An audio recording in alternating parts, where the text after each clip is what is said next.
Guys आप सभी को। तो गाइज ये अयोध्या कांड वाल्मीकि रामायण का ये हम अगला भाग सुनाने जा रहे हैं। कैकेयी द्वारा वरों की प्राप्ति।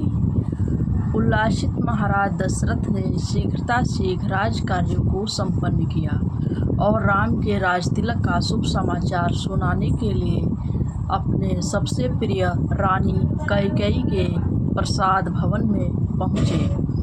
कैकेयी को अपने महल में न पाकर राजा दशरथ ने उसके विषय में एक दासी से पूछा। दासी से ज्ञात हुआ कि रुष्ट होकर महारानी कैकेयी गोप भवन में गई हैं।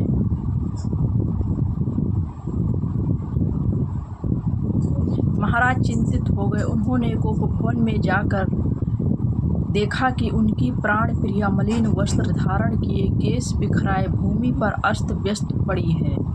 उनकी इस अवस्था को देखकर आश्चर्यचकित राजा दशरथ ने कहा, प्राणेश्वरी, मुझसे ऐसा क्या अनिष्ट हुआ है कि क्रुद्ध होकर तुम गोप भवन में आई हो? यदि तुम किसी बात से दुखी हो तो मुझे बताओ, मैं उस कष्ट का निवारण करूँगा।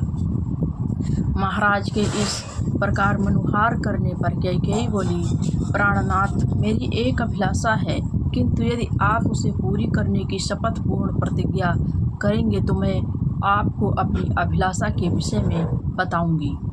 महाराज दशरथ ने मुस्कुराते हुए कहा, केवल इतनी सी बात के लिए तुम गोप भवन में चली आई हो? मुझे बताओ तुम्हारी क्या इच्छा है, मैं तत्काल उसे पूरा करता हूँ। इस पर कैकेयी बोली, महाराज, पहले आप सौगंध लीजिए कि आप मेरी अभिलाषा पूरी करेंगे। इस पर महाराज दशरथ ने कहा, हे प्राण प्रिय, इस संसार में मुझे राम से अधिक प्रिय और कोई नहीं है। मैं राम की ही सौगंध लेकर वचन देता हूँ कि तुम्हारी जो भी मनोकामना होगी उसे मैं तत्काल पूरा करूँगा। महाराज सौगंध लेने से आश्वस्त हो जाने पर कैकेयी बोली, आपको स्मरण होगा कि देवासुर संग्राम के समय आपके मूर्छित हो जाने पर मैंने आपकी रक्षा की थी। आपने प्रसन्न होकर मुझे 2 वरों की प्रतिज्ञा की थी, मुझे 2 वर देने की प्रतिज्ञा की थी। उन 2 वरों को मैं आज मांगना चाहती हूँ। पहला वर तो मुझे यह दें कि आप राम के स्थान पर मेरे पुत्र भरत का राज तिलक करें, और दूसरा वर मैं यह मांगती हूँ कि राम को 14 वर्ष के लिए वन जाने की आज्ञा दें। अब आप अपनी प्रतिज्ञा पूरी करें, क्योंकि आप सूर्यवंशी हैं और सूर्यवंश में अपनी प्रतिज्ञा का पालन प्राणों की बलि देकर किया जाता है। कैकेयी के इन वचनों को सुनकर राजा दशरथ का हृदय चूर चूर हो गया।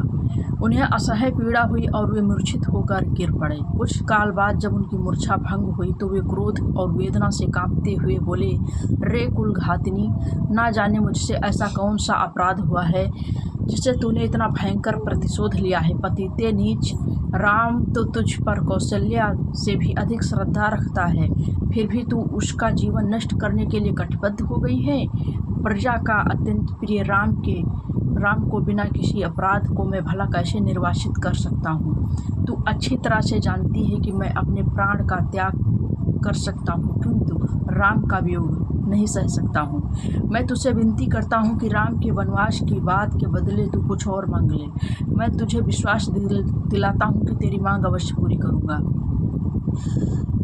महाराजा दशरथ के इन दीन वचनों को सुनकर कैकेयी तनिक भी त्रिभित नहीं हुई। वह बोली, राजन, ऐसा कहकर आप अपने वचन से हट रहे हैं, यह आपको शोभा नहीं देता। आप सूर्यवंशी हैं, अपनी प्रतिज्ञा पूरी कीजिए। प्रतिज्ञा से हटकर स्वयं को और सूर्यवंश को कलंकित मत कीजिए।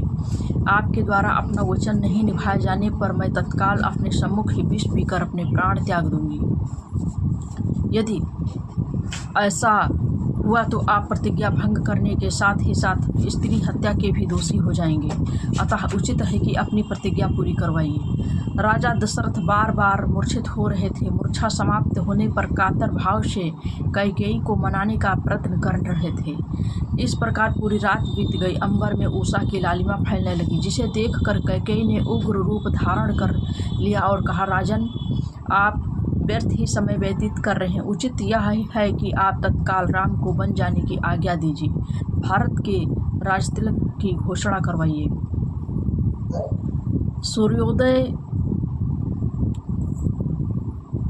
सूर्योदय हो जाने पर गुरु वशिष्ठ मंत्रियों के साथ राजा दरबार के द्वार पर पहुंचे और महामंत्री सुमंत का महाराज के पास जाकर अपने आगमन की सूचना देने के लिए कहा। कैकेयी एवं दशरथ के संवाद से अनजान सुमंत महाराज के पास जाकर कहा, हे राजाधिराज, रात्रि का समापन हो गया है, गुरु वशिष्ठ का आगमन भी हो चुका है, अतएव आप शय्या त्याग कर गुरु वशिष्ठ के पास चलिए।